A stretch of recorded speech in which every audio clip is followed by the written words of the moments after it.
Georgia, Greensboro, North Carolina, Charlotte, North Carolina, Chicago, Tampa, Florida, Miami, Dallas, Texas. I don't care where the city is. Ooh, things are taking place.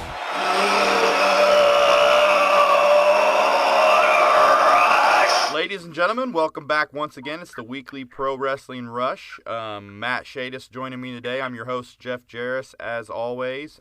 Stephen Lane not able to be with us, but he usually is, and he'll be back next week, he says, but he had some stuff to do today, so shout out to Stephen as always. But me and Matt will be leading you through this week's episode 10, which pretty cool that we made it to episode 10. If you haven't heard any of our episodes, you go back and check us out, but you should know the routine by now. So let's just get into Raw. And yeah, if you don't know the routine, go back and check our older episodes out. I see we got some more subscribers too, so that's cool. And shout out to you guys, and let your friends know on YouTube or Facebook or whatever. We're trying to get a Facebook page up too, right, Matt? Yep. I think we should do that soon. So try to get some more followers here. But okay. Let's get into Raw. How about it? Let's do it. 2 weeks out of Mania. Or a week. What was this? 2 weeks out of Mania? This is the second to last Raw before the big one. Okay, yeah. So next week's the last Raw before Mania, right? Next week's our go-home episode. Okay, so that'll be great. But this week, you had Stephanie coming out, kicking off the episode, saying that people think that they may have went too far with the Daniel Bryan situation, but she did what's best for business, like her family's done for over 50 years, and said her husband is powerful, and he will be on his way to be WWE champion at WrestleMania. Orton comes out, pretty much sucking up. Said he wasn't there to argue. He isn't, but he said he isn't responsible to what happens to her husband at WrestleMania, and that he should walk away from the match. He said Daniel Bryan deserved a beating, and Triple H can go out a winner that way, so he should just not be in the match. Batista cut him off. Claims that he's the next champion, and they're going to have to deal with it, which is an ongoing saying with him. Says he respects Triple H, but Triple H has never beaten him, which is the truth if you go back into history. Orton won't either, he said. And he's sick of Orton sucking up. How about the mic botch on this segment? I was laughing actually on that one. Oh, Steph handled that like a champ, man. But you could see Orton even was laughing too, and me and Steven were laughing about this great. whole. Yeah, me and Steven were laughing about this whole segment. I wish he was here right now, but I mean, I was laughing like out loud about the mic thing. Check 1 2 1 2. But he comes back and says, that he is sick of Orton sucking up, and then he's going drool on Steph a little bit more, and he said that Stephanie's been drooled on a lot. I don't know where he got that, bro, but that was just funny. I don't know. Well, there's some rumors that has gone around that Steph has been with more than a couple of the guys. Besides Triple H while they were married? Or? No, before, like, that she might have... Well, Macho Man. The Macho Man rumors we all know, right? Which might be part of the reason why he's still not in the Hall of Fame yet. Yeah, I mean, I was going to say that on, mention that too, is I am so pissed that they haven't put Macho Man in again, so whatever. That's another story. But Yeah. Batista gets slapped in the face by Stephanie. She storms off. Orton tries to reason with Batista while he's just sitting there laughing hysterically, and I think he's laughing for real. I think he was really laughing at Batista. And then Batista speared him and holds the title above the head. But if you don't notice, nobody's noticed yet, he ripped his crotch of his pants out when he speared him. Now, I did not see this. I saw that people were saying that he did, but I did not see it. Well, you need to go back and look. It's like right when he hits it, and then he just stood there like nothing happened. Yeah, that's what you get for wearing them damn tight pants. Like we said, that's why I guarantee that's why he didn't drop down on the Batista bomb on his debut, like we said, because they thought he'd rip his crotch out. But also the funny thing is that I heard that there's an ongoing joke backstage on how he dresses. They all think it's hilarious, like how Batista's dressing, and that whenever his crotch ripped out, it just made it worse. Yeah. That's what you get when you wear skinny jeans. Well, Batista's having a rough go, man. I mean, I've laughed at him so... Huh? I think he's in a better spot now as far as, like, this angle. People hate him, and now it's okay for the fans to hate him. So I think by next week he's going to be in a spot to where he's more comfortable and it makes more sense. You know what I mean? Yeah, but I'm just saying overall though, with the crotch ripping out and all the things that have happened with him, he just had a rough run. Oh yeah, definitely. People hate his guts. I mean, he thought he was going to get over like $1 million, and he just didn't. It was just bad timing between the Daniel Bryan right.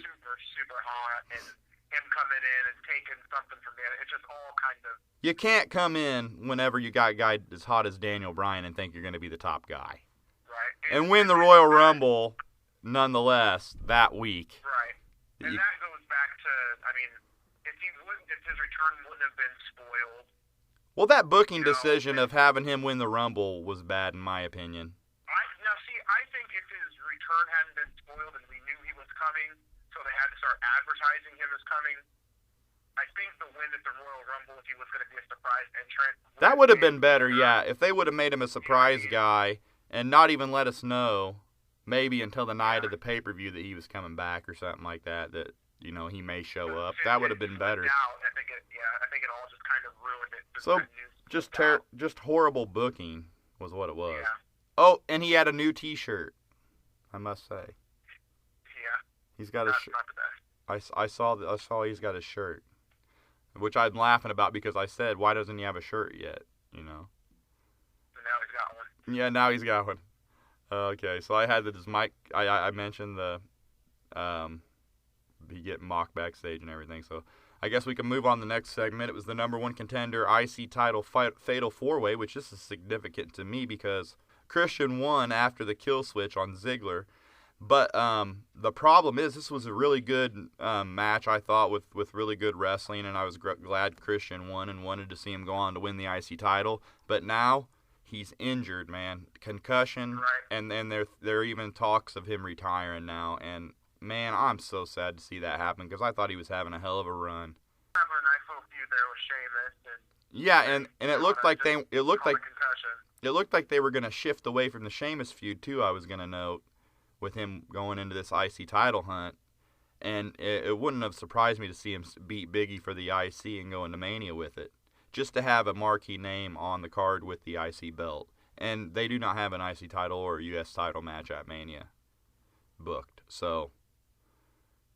Nope, I don't think there's going to be enough time for it. There isn't, and I think it's a shame. I mean, why have the titles if they're not going to mean anything? They're just going to... I don't think it not being on WrestleMania is going to make it not mean anything. Yeah, they just really don't make them mean anything. They rarely defend them. They wear them around, but people are like, oh, okay. When's the last time he's defended that? Well, Big E's been defending the title pretty regularly. Right. More so at the U.S., I'd say. Yeah, I think it's about time for that belt to go, and I'm sure after Mania we'll start hearing more things about maybe a unification. I think there should have been a unification match at Mania, but... Yeah, but it was kind of in that same... It still might have been a little too close to the other unification match. Maybe they just wanting to space it out a little bit more. Right. People the same thing so often, you know what I mean? And I don't think they want to break the Shield up now. Oh, no, I don't think that's happening. I think the Shield are getting over now too much with the crowd, too. I think the whole storyline got them over. Rollins was really getting over now. We'll talk about it here in a second. So we went on, and the next match was pretty much filler and a plug. They had freaking Scooby-Doo come out with Sin Cara, the new Sin Cara, because if you haven't heard the news, the original Sin Cara is now officially released. Good. Going under his real name Mystico back in Mexico again, I hear. But I just don't see why they're carrying on with the character. Sin Cara with Scooby-Doo. The character, because it sells, that's why. I think they just think the masks are going to sell to the kids. They do. He's like in the top 10. Is he really? So they do have the Sin Cara. So they're selling the Sin Cara mask. Right. See, I didn't even know that. I haven't been paying attention to the kids with Sin Cara masks. Usually, maybe I'm just thinking they're wearing Mysterio masks.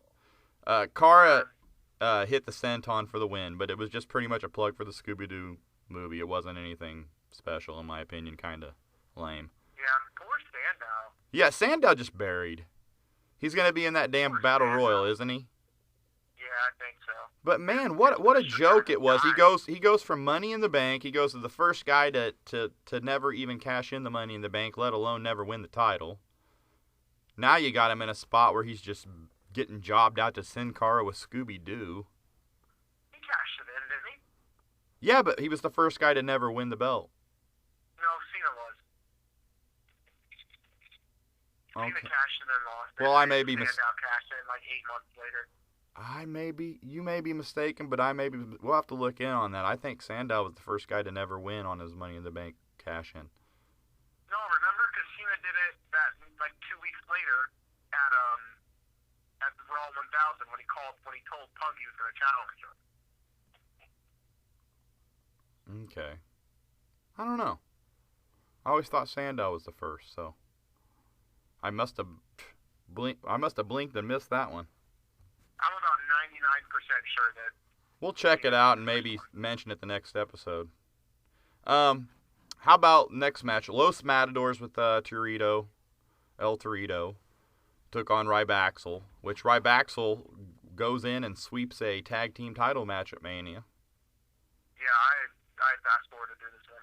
Did you hear about them taking that tag? They're going to face the Usos for the belts on the main card. It's actually on the main event Tuesday, they announced that it is now a fatal 4-way with the Usos, the Real Americans, Los Matadores, and Rybaxel. It's now a fatal 4-way tag match. Well, that's good. I'm glad that's better than just Rybaxel and versus. We did predict that on a previous show. We did predict that it was going to be a fatal 4-way tag match, and I just hate Rybaxel. First of all, it's a stupid name, and it's two terrible characters put together. I think they should have. I think they should have just kept Larry the Axe with him as a mentor, and it would have made him a little better. Well, I wish they would just call him freaking Joe Henning. Jesus, how hard is it? They just want to own his name, so. So stupid. And then they just kind of sweep under the rug that his dad was Mr. Perfect. You know, I mean that's. They kind of do. They need to mention that more often. They need to mention that way more often. Maybe that name just doesn't resonate anymore with fans today. Like nobody. Kids don't even know who he is. Right. He's been inducted. They inducted him into the Hall of Fame. Right. So he's not really one of those names that. He's kind of irrelevant because he never was like the top guy. Right. But he was a great wrestler. Right. He's a wrestler's fan. Yeah, he's like our kind, like he's a hardcore wrestling wrestler. Right. Which his son just isn't, in my opinion. Right. This match kind of got out of control. I forgot. Shield distracted Axel. He got rolled up, and then they attacked Ryback and Axel. Ryback got hit with a spear by Reigns, and then they triple powerbombed him through the table. And I liked that spot. What do you think? I do remember that. I did stop fast forwarding when I saw the Shield come out. That was great. Yeah, I liked that spot. It was like the Shield's getting payback for what happened on SmackDown. Shield's on a whole different level right now. These three guys are just like leaps and bounds on a different level from everybody else right now. They are. I agree there. Next was the most boring segment I've seen in a long time with Cole and Triple H. He's pissed at people who tweet and complain. He's going to start the reality era at Mania and the Yes Movement take the title, and they all know it. Definitely a shot at CM Punk. Right. This segment was just boring, though, and too long. I love this Triple H, so I enjoyed it. I don't necessarily like. You think the whole reality era thing is a shot at Punk, huh? Oh yeah, Punk's the one that coined that phrase, the reality era. Okay. He started calling it that probably 6 months ago. Okay. And then and nobody ever really brought it up, but now he's bringing it up. And I personally think that might be a little big at CM Punk, but who knows?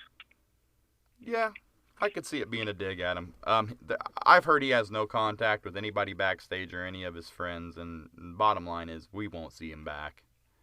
That's too bad. That really is too bad. I think down the road he'll be back, but it looks like he just is over it right now. I just think he's in a weird place right now. We've all been there. You know what I mean? Yeah. Stressed out, fatigued. We've never been in a situation of being a WWE superstar either, and what kind of toll that takes on you mentally, I can just imagine.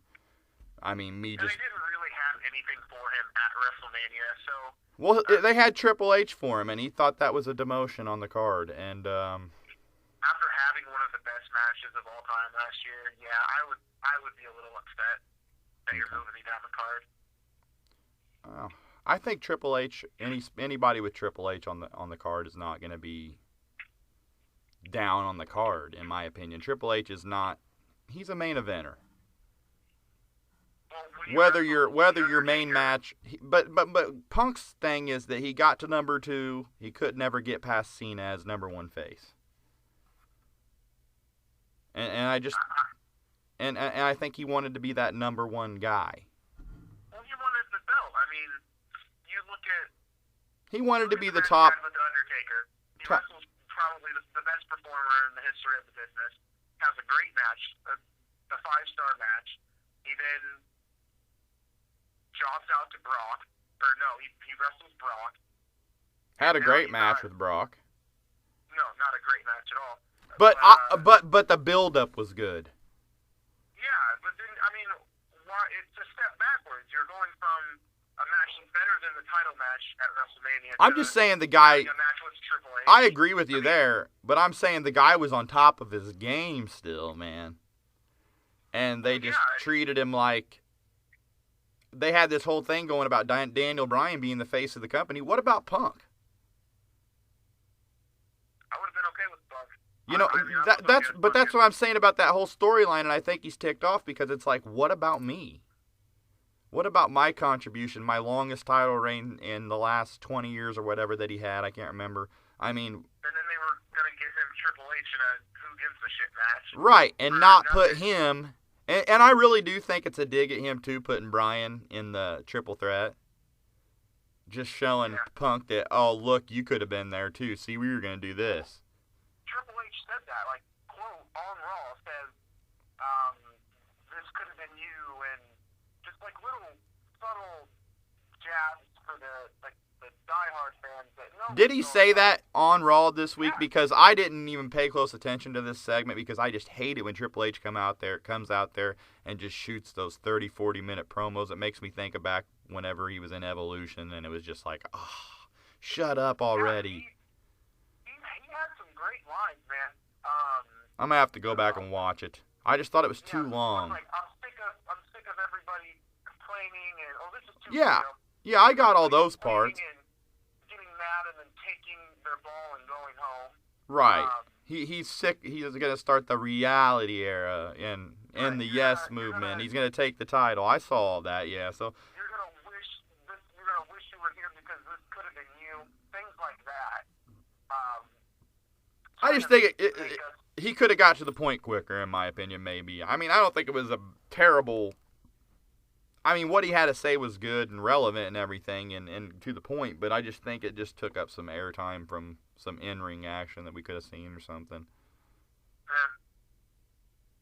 And I hate Michael Cole as a guy out there interviewing. I don't hate Michael Cole. I just wish that was Coach. I wish they had JR still. What the hell? You know what I mean? The guy's a freaking legend. Let him go until he at least can't do it no more. That's what they did with Gordon Soley, you know what I mean? He just went till he was too old, you know? And he died not long after he hung it up, and he's probably considered one of the greatest guys on the announce table ever. So, I just don't see what the point... I just don't think they like the way he looks, bottom line. Probably. Okay. So, but moving on, we're getting off subject. Fandango with Summer Rae against Cody Rhodes with Gold Dust. Cody hit the disaster kick for the win. All I got to say about this is Gold Dust is hilarious, mocking Summer Rae and Fandango with that dance. I was laughing, really. But it seemed like another filler match here. What do you think? Yep, that's all it was. But as you said, but now Cody and Goldust are put in the Fatal 4-Way now, right?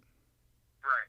Man, that is crazy because we did call that Fatal 4-Way tag match. Huh. We sure did. And I think we called almost the exact same teams, minus the Outlaws, who were put in another match that we're going to talk about. Yep. They just threw Rybaxel in there, which, in my opinion, they're weak. I'd have rather seen the Matadorus in there, you know? They are in there. So Matadorus is in there? Yeah, wait. I thought you said it was the Usos, Rybaxel, Brotherhood. It's not Cody and it's not the Brotherhood. I don't think they're in it. So what are they doing with the Brotherhood then? Is something going to lead here with Fandango and Cody and Goldust, or what's going on here? I guess they're just in the Battle Royal. Yeah, that's what I'm thinking. Some of their booking's just weird to me. I would have Cody. Yeah. I'd have the Brotherhood in the Fatal 4-Way tag. Bottom line, over Rybaxel. I'd have the Real Americans in the Fatal 4-Way tag over the Los Matadores. Do you agree? It's Los Matadores, the Usos, Rybaxel, and the Real Americans. That's 2 minutes. Okay, well, at least they put the Real Americans in there, but they should have had Brotherhood over Rybaxel. Or the Matador. Yeah. Or the Matadors, either or. Agree. Stupid booking. The Hogan, Arnold, Joe, how do you spell it? How do you say this guy's name? Manganiello? Joe Manganiello. Manganiello segment. I was having trouble, like, how's this guy's, how do you say this guy's name? So, this segment was, kind of funny. Hogan says he was just pumped up for the Royal at Mania, which I'm just laughing at now, that Battle Royal. It's just ridiculous. And I agree with JR. I listened to his podcast. He says it just seems like lazy booking to him. You know, it's fine. Everybody's going to get a paycheck. You know what I mean? But yeah, it's just not intriguing. It's for nothing. You know, and it's always fun to see Andre's name mentioned, he said, you know, but he says bottom line, it's just lazy booking. And he would hope that some of these guys would fight in matches later on in the card, and it doesn't look like that's going to happen. Mm-hmm. So, what'd you think of this whole segment? You had Arnold, who claimed he loved Andre, loved Bruno Sammartino. Never really mentioned Hogan, though. I thought that was funny. I love the way he said Sammartino. Me and Andre are Conan. And then they said they wanted to be in the Battle Royal. Yeah. Miz comes out and claims that they just act and play tough guys in movies, and I'm sitting there thinking, you act too, dude. You're a pro wrestler. That made no sense. I like the Miz. I don't know. I think they should do that little faction that they're talking about with Sandow and the disgruntled employees. Well, they could throw Sandow in there. Yeah. But Miz, you know, says everyone remembered him at Mania 27, beating John Cena. Said that those guys don't belong there because they're actors, which I laughed at. Because he's even acted in The Marine 2 or whatever. Yeah. Joe tells Miz to make him leave. He shoved him. He got a punch from Joe, and then Arnold even got in a weak punch. And then Hogan even got physical and grabbed him and threw him out like he was going to throw him out of the Battle Royal. What's this say? You think Hogan might jump in that Battle Royal? There have been some interviews from Hulk Hogan that are hinting at being visible at WrestleMania. So yeah, making my prediction, Hogan will enter the Battle Royal, and he might even win the damn thing. So, and that'd be great. Yeah, that'd be cool to see. So, anything else to say about that segment? I think Miz did a pretty good job there. It was another plug too for another movie, just like the Scooby-Doo deal. But with Miz in there, it made it a little bit more enjoyable, in my opinion. Yeah, he was just on Jericho's podcast, and it was a really good interview. I'm gonna have to check that out. I like Jericho's podcast.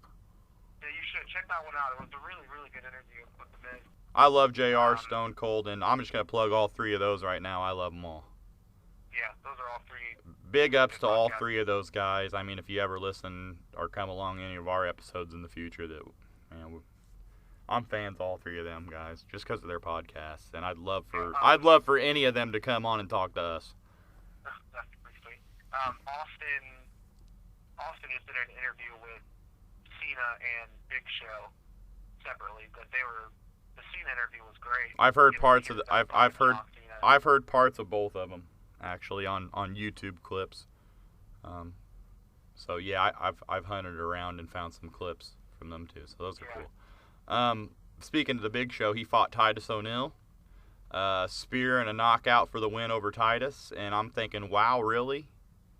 Another job for Titus. I mean, I thought they were going to push this guy as a Monster Hill, and now it looks like he do that like right before WrestleMania. I'm sure he'll get a push after. But I just don't see the need of him being the guy. Why did they have Jinder Mahal come out there and get his ass knocked out? And it just makes him look weak. 2 weeks in a row now he's pinned. They made him at least look strong last week, but I didn't even think they made him really look strong this week. It just was a total squash by the Big Show. Yep. Just a time filler. I wish do something with Titus if anybody's listening. The guy's got it in him. And he's out there trying his ass off, man, is what really pisses me off. He should be in the... Gotta get him in the right program. He needs to be in the disgruntled employees group. Or move him down to NXT. You know, there's a lot of guys they could do with the put in the disgruntled employees faction. Make it like a 5-man, 6-man faction or something, man. That'd be, they haven't done anything like that for a while. They're all 3-man groups. Whatever happened to like the 4 Horsemen? There were 4 guys. Evolution, 4 guys. You could do that at SummerSlam, or not SummerSlam, but Survivor Series. I mean, Nexus had what? 10 guys in it. The original Nexus. Have one group be 5 or 7 or however many disgruntled employees, and have the other. It'd be a great thing to do around Survivor Series. Yeah, have Triple H captain the other team. So the next segment, Shield approached Triple H, saying they know what happened on SmackDown, and they said they know how it's going to end. Triple H kind of just was like, settle it with the Outlaws and Kane, but Kane is the director of operations. Steph said that they could get vengeance tonight against the Real Americans. Now, why would they go out there to get vengeance against the Real Americans? Just somebody to beat around on? Yeah, probably. I mean, I didn't get that. I mean, if they're going to get vengeance, go out there and fight Kane and the Outlaws or whatever. Well, I think didn't Swagger and Cesaro... Did they help on... See, I didn't catch the beatdown that the Shield took on SmackDown, so who was all involved in that? Was it Ryback and the Real Americans? Yeah. Okay, so now it makes more sense to me then. See, I don't ever catch SmackDown, so you guys got to fill me in on this stuff. So... Okay, so that was a pretty good little segment, I thought, leading into what was coming up on there. Then they had a real cool segment. Cena was backstage washing his face, trying to calm himself down. He looks up into the mirror and saw a sheet mask, and then he turned around, freaked out, but there wasn't anything there, and then he turned around in the mirror trying to calm himself down. I thought that was cool, kind of Undertaker-type stuff that they used to do. Yeah, very old school. Very cool little part there. And then he took on Luke Harper with the Wyatts at ringside. This was badass because Cena set up Harper for the AA. The lights go out completely black, come back on, and Cena's tied in the ropes with the sheet mask on, surrounded by the Wyatts, as Bray taunts Cena and screams, "Follow the Buzzards." This was just awesome because the whole crowd was like chanting, "This is awesome." And bottom line is it's one of the cooler things. It reminded me of the Undertaker crucifixion days with the Ministry. Oh yeah. How he's just sitting there with that sheet mask on, and they did it so quickly too. Did you notice? Yeah. I don't know if they used their time frame to make it seem faster. You know how they got a 5-minute delay? Yeah. But it seemed so quick to pull that off that I thought that was what was really cool about it. If it was that quick live, that was really awesome. No, it wouldn't have been that hard. Well, they had to tie him in the ropes, get the sheet mask on him, all in the pitch dark black. Oh, it's not that dark at the shows when the lights go out. I've been there at shows when the lights go out when they're doing things like that, and I think it gets pretty dark. But yeah, you do have a lot of cameras and stuff flashing, so the ring's kind of still lit up a little bit. Right, and you still got the I think they shot shot away to a really dark spot on the segment, maybe to make it seem like it was pitch black. Oh yeah, they can turn the camera off for 5 seconds. That's nothing. That was just an awesome segment, though, in my opinion. Oh, great segment, yeah. Have you seen the promos that they're running for the match, like the individual match promos that they're running? Yeah. For WrestleMania. Uh-huh. The one with this Wyatt one with the Eminem song is pretty sweet. I'm gonna have to check it out. What Eminem song do they use? Packages they got are awesome. What Eminem song they using? It's off his new album. It's Legacy. Okay, I'm gonna have to check that out. I like a lot of his new stuff. It's one of the best packages that they've put together in a while. Going on to the next segment, Naomi and Cameron versus AJ and Tamina. The whole deal that happened in this match is AJ starts taking off backstage, saying, she was pretty much done with the match, gets counted out. Vicky comes out and interrupts her. She said she heard AJ's comments towards her, and I didn't catch the comments on Raw. Now, when were these comments that she supposedly made? Do you know? It could have been on SmackDown. Okay, and she wanted her to know that she's a real bitch, and said that AJ will defend the title at WrestleMania 30 in the Vicky Guerrero Divas Invitational, which I'm guessing is going to be like a battle royal or what? I couldn't tell you. I have no idea. I don't know what kind of match is this going to. Is this going to be like a everybody's going to be in there together, or I don't know what kind of match the Vicky Guerrero Divas Invitational is, but they're calling the battle royal the Andre Invitational, so I'm just putting 2 and 2 together here. But it could be battle royal. It could be a gauntlet. Okay, but the thing is, her opponents were announced as the entire Divas division, including Tamina. Tamina smiled while Vicky laughed, and AJ just backed up and was like kind of screaming and yelling and just freaked out. It was a great idea, in my opinion. At least they're doing something with the Divas division. I didn't even know if they were going to make the card.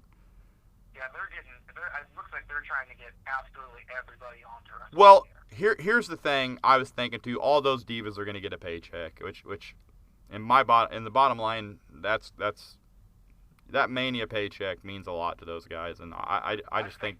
I think the Bellas definitely deserve to be on. Right. Oh, and by the way, Rosa Mendez with the blonde hair. Wow. Yeah, she's looking good. And then, did you see Layla's back as well? Yeah, she's been running around on the main event and SmackDown. This is her first high-profile match, though, on a pay-per-view that she's had in a long while. Oh, yeah. The crowd kind of popped for Layla. Okay, so the next segment was The Shield versus the Real Americans with Zeb Coulter, and downright right here was the match of the night. I'm just going to say it right now. And the bottom line on this is that Rollins hits the knee on Swagger for the win. Cesaro went to attack after the bell, but Reigns hit him with the Superman punch. Then he speared him out on the floor, and then they triple powerbombed him through the commentary table, which was pretty sweet how Reigns... Now, wait a minute now. I said Ryback got...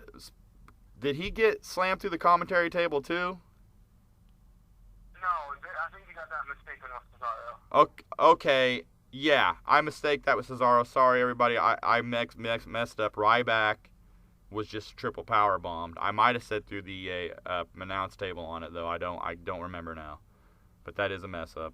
Sorry about that. But it was Cesaro that they put through the announce table, and this was awesome. I like how they got Cesaro to clear the ring from one corner and from one side, and instead of rolling out that same side, Reigns went on the opposite side, and then he ran around the corner to spear him. Yeah, caught him off guard. He used psychology. That's psychology. Oh man, Roman Reigns was so good. But then, what I didn't mention is that after that, the Shield were standing in the ring. Or I don't know, were they? I think they were standing in the ring together, and Kane's music hits, or he just come out. I can't remember if his music hit or not, but he comes out with the Outlaws, all in suits, so they're all corporate now. We always knew Outlaws were in with the Authority, but they haven't really ever said they were. But it's looking like they're full-fledged Authority now. And you were wrong, obviously, on Road Dogg, saying last week that he wouldn't make it to Mania because he's going to be put in the match with Kane, and the Outlaws are going to take on the Shield at Mania now. Well, I wouldn't be surprised because he did have some back issues, but he's obviously on the card now. Oh, I'm just saying that you brought that up last week, and we got to have to say that scratch that, he's on Mania. Yep. He's not going to miss out on a Mania paycheck if it ain't that bad, in my opinion, and I think he's into it. You know, he's back into it, and he's having fun. Yeah. It's a good spot for the Outlaws, too, with Kane. I like it. Because Kane actually has history with the Outlaws with DX, if you remember, with him running around with X-Pac. So they kind of tie into each other, too. With Triple H, the Outlaws, and DX, they all kind of tie in because he did run around with DX there for a while. If you remember. I don't remember Kane being with DX, no. He wasn't an actual member, but he was a tag team with X-Pac. Just have to go look at some of the older episodes. Some older fans might know what I'm talking about. Yeah. But I just think it's a cool tie-in. I would have much rather seen the US and IC unified, though, than have this 6-man match. And maybe cut it down to just an Outlaws versus Shield tag match or a 3-on-2 match with Rollins and Ambrose or something. Or, Rollins and Reigns against them two. I read that Kane and the Outlaws both said that they wanted to work with the Shield before they broke them up. So I think that this is what is coming from that. I read that on the dirt sheet somewhere. That's good. I'm glad that they haven't broke. I'm actually digging the Shield right now more than ever since they're getting over as faces, obviously. I think they're faces now. Definitely. Okay. And that brings us to the last segment of the night, which was Heyman and Brock coming out, claiming Brock will defeat Taker and tarnish the legacy of Undertaker forevermore. Brock grabs the mic from Paul after he kept, rambling on like he usually does, and claims he's there to fight, calls out Taker. Druids come out with the casket towards the ring, the Undertaker Druids that I think everybody's familiar with, and then they take off. Brock, kind of pissed off, paces around, kicks the casket around a little bit. Finally, he opened it up. No one was in there. Closes the lid mad. Heyman said it was typical of Taker not to show up for the fight. And then the lid opens. Taker pops up. Heyman yells at Brock to leave, but Brock didn't leave. He just stood there and duked it out with Taker toe-to-toe. Then Taker got the best of him, clotheslining Brock over the top rope onto the casket, and then Brock paced back away towards the backstage area while he was pointing up at WrestleMania like, we're going to do it there. That's where it's going to do it. And then Taker pointed up as well, I saw, and then he did the cutthroat sign to Brock, and it went off air. I thought it was a great ending myself. The only thing I didn't like, it was really predictable because the curtain was on the bottom of the casket when they pushed it out, and I just knew that he was just going to roll out under there. And we called it, me and my friends did, that they were going to open it, nobody was going to be in there, and then they were going to open it and he was going to be in there. I've seen that trick pulled off before. I don't know. What did you think? Classic Undertaker. It made me remember the old, the 90s Undertaker. Wouldn't you rather seen him just come tearing up through the ring? I'd rather seen him come tearing up through the ring or something and pull him under the ring for the end of the show or something. I don't know. No, I prefer the casket. I think that hopefully maybe they'll address that and they'll make it a casket. Well, that's what I was going to bring. That's another thing I have noted. It looks like they may do a casket match like we've been saying all along. This match is like begging for a gimmick too, It would be so easy because you can say, Paul Heyman could come out and say, if the Undertaker was all so powerful, he would have been able to put you in that casket. He obviously can't. And then Taker comes out, challenges him to a casket match. Boom, look at WrestleMania 30. I think you called it. Exactly what I'm thinking is they're going to do a casket match, and that's a great way to look at it. Good job. Why not? Make that happen. Yeah. That'd be awesome. In New Orleans, where there's that creepy, spooky vibe anyway, that voodoo thing that floats around down there, do it. That could be so good. He had a casket match against Mark Henry that wasn't so great, though, that I tend to try to forget. At WrestleMania 22, I think it was. So hopefully if they do a casket match, it's better than that one. I'm sure it will be. Okay. So that was the end of Raw, and overall, I thought it was a decent Raw. I'm thinking the go-home show needs to be a lot better than this I thought week. it was a good Raw. I didn't have a problem But with it. they moved along everything, got some matches, they verified, pretty much the whole card this week, so the card's pretty much set, which we're going to do our predictions next week on Mania, which I can't wait for. Oh, yeah, that'll be fun. Had some other notes, though, too. Razor Ramon, not Scott Hall, inducted into the Hall of Fame. I was kind of surprised. Not really surprised because Razor Ramon is their, intellectual property, and he was Razor Ramon in his glory days with WWF. And I think that's why they're doing Razor Ramon. I think that they're going to obviously induct the NWO in the next couple of years, and he'll get into Scott Hall that way. Okay, because I just think... Because he was never Scott Hall in the W. He wasn't... He was for just that. He was for that little run with the NWO before he got fired in 2002 when the NWO came back. Right, but he wasn't Scott Hall when he was hot in the WWE. No. But I was just surprised they never even mentioned him being like a member of the NWO or anything like that, And No, because they're inducting the character of Razor Ramon. And not have they inducted Nash? No. They need to induct Nash too. It'd be a great They year. also haven't inducted Michael PSA. This is ridiculous. That's real bad. Have the Fabulous Freebirds been inducted? No. That's real bad. It's preposterous. They're all dead now except for Michael Hayes. I mean, gosh. Yep. They waited. Next year. Come on. Let's get them in there. You're not going to have anybody to induct next year except for Sting. Maybe if you can get Rock. Sting's about all you need, though, in my opinion. Yeah, I don't know. I think for this generation, he's in that Kurt Hennig category. Okay. Not for me. Not for me, by far. I think he's one of the best. I think he's one of the greatest stars wrestling's ever seen. Yeah. He's always been a top guy, even though it was always He's just never worked with WWE. But he's everywhere he's went, he's been at the top, and they can say he didn't make money, but that guy drew money. Right. Moving on to some other notes I have. Vince didn't deny the buyout rumors. Did you hear about that?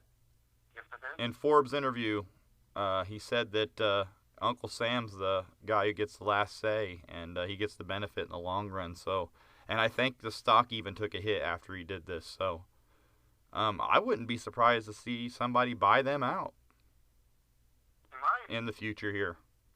So, that'd be pretty sweet if it was ESPN. I'd be totally down with that. Yeah, it'd just be weird to see, like, as Triple H and Stephanie, will they all go, Will they have anything to do with it? I don't know. It'd just be interesting to see if they're going to let them, like, be a division of the corporation or something like that, I don't know. But we'll hear more about that. They may hire Coach to do a show on the network, Jonathan Coachman. Also, did you see that Kevin Steen, Roderick Strong tried out for WWE from ROH at the Performance Center? Not sure who that is. Kevin Steen's been one of the top guys. He's real good friends with El Generico. He'd had a problem with his physique, but they said he impressed people because he dropped a lot of weight before the tryout, and he did well in the endurance training, but they said Roderick Strong stole the show. Roderick Strong's the one that AJ Styles took on in his ROH debut. But they're saying he has a good chance of getting signed. They usually let him know within like 6 weeks of the tryout whether they're signed or not. So we'll see what happens there. I know you're not really sure who that is. Up on who Steen and Roderick Strong are. Check them out on YouTube. I'd like to see both of them get in there, at least in NXT. RVD's going to return the night after Mania. Or I also saw a story that he's actually part of the travel itinerary, apparently, for the weekend before WrestleMania, so he might be coming back before we know it. Okay. Maybe at the Battle Royal. Throw him in there. Yeah, that'd be sweet. I'd like to see that. If they have any surprise entrants, I think he may be one of them. We'll see if they do any surprise entrances. I hope what they do is that they start off with 15 or 10 in the ring, and then once somebody is eliminated, you send them to the next person out. You know what I mean? See, I was saying do it Royal Rumble style with like maybe less minutes of intervals. That would be awesome too. That would be totally. That way we can see everybody come out on an entrance, and then you could have guys like Goldberg show up, or RVD, or Flair, or anybody. Exactly. I'd like to see Flair come out. That would be great. Huh. Woo! We got to put that on the entrance now. Then we talked about Flair. Go back to the old one for the entrance song. Also, word that if Sting works one match, it's going to be with Taker at Mania 31. They may reveal the plans either the night of or the night after Mania. What would you rather see? I would rather see him. Oh man. I'd rather see him confront him the night after. Do you have tickets, by the way, to the Raw the night after?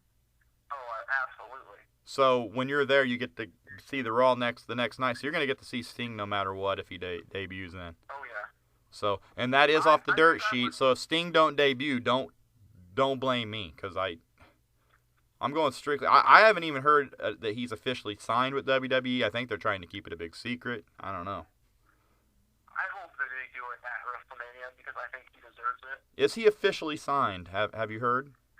No, and I think even if he did, I don't think they'd tell a soul. Right, they're trying to keep it so and it's not working though, obviously, because we know he's going to debut the night of or after. They're saying so. We think. Not sure. I'm not. Yeah, like I've said, don't come like hunt us down and say, oh, you son of a bitches said Sting was going to debut. What the hell? I mean, come on. We don't really know. I'm just going by what they say, but man, do I want to see it. He needs to be in WWE at least once for one match at Mania. So, Sting, Undertaker, please happen. Please, if anybody's listening to this with any significance out there in the wrestling world, please let that match happen. I would like to see Sting Taker next year, and then at 32, when Taker hangs him up, I'd like to see Taker Wyatt, and I'd like to see Wyatt beat him. You know who I'd like to see Sting take on at 32? No, I'd like to see Sting fight Taker. No, I'm saying, you know who I'd like to see Sting take on at the Mania after if he sticks around? Stone Cold. No, Angle. Angle? Oh, that'd be cool. Even though they've worked in TNA, I think, against each other, I think a WWE match of those two would be cool. Yeah. For a retirement match. I'd like to see Angle wrestle somebody like Ziggler or Bryan. Oh, Angle Bryan would be amazing. Angle and Bryan would be amazing. I think that's one of the reasons Angle wants to come back is to work with him. If they get Angle back, I could see Punk coming back. That'd be fun. Even though that was the last note I had that he had zero communication with WWE or any of his friends, which I said earlier. I'm sure he'll be back at some point. But that's going to conclude episode 10, man. I got nothing else to talk about unless you got something to add that I haven't said. No, I don't know if we're done with Hall of Fame mentions or not. They didn't say. So I'm interested to see if they put one more person in or not. Yeah, I do want to see if they put one more person in. They didn't say they were finished. They usually say the final guy, don't they? Right. I'd like to see Nash. Why not put Hall and Nash in there at the same time? I've never been a big fan of Steve or Kevin Nash. But he deserves to be in there. Come on. He was a top guy for a while there. Debatable. He's in the Clique. He's in the NWO. I mean, he deserves to be in there. He held the belt as Diesel. He held the belt as Diesel in a hard era to have the title. They weren't throwing it around like hotcakes. He also beat Goldberg for the first time, which he booked himself, but still. He was over then. People wanted to see Goldberg get beat, in my opinion. Totally disagree with you. Yeah. Well, that's totally fine. I think that was a terrible decision. Yeah. A lot of people think it is, but I just think he was ready to get beat. But that's a total different subject for a total different time. I don't know. But yeah, that's concluding episode 10. I want to thank everybody out there for listening. Subscribe, comment if you like. I'm going to say peace out. Matt, I'll see you next week. Stephen Lane will be joining us next week too. Stephen, we'll see you next week. Peace out, everybody. Thanks for listening.